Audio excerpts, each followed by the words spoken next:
আজকে আমরা সারা দেশের জেলা পর্যায়ে আইনশৃঙ্খলা কমিটিগুলো পুনর্গঠন করার জন্য একটা পত্র জারি করেছি। জেলা পর্যায়ে যাবে, উপজেলা আইনশৃঙ্খলা কমিটি পুনর্গঠন করার জন্য আমরা নির্দেশনা দিয়েছি।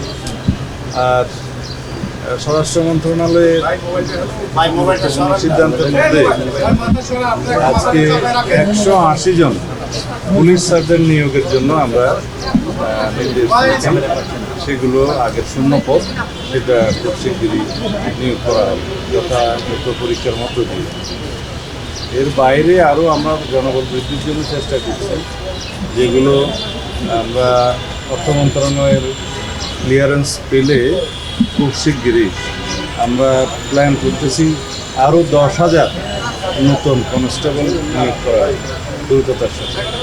এর বাইরে সাব ইন্সপেক্টর এবং পাবলিক সার্ভিস কমিশনের মাধ্যমে এএসপি নিয়োগের আমরা উদ্যোগ নেব, সেটা পরে যথাসময় জানাবো। Thank you.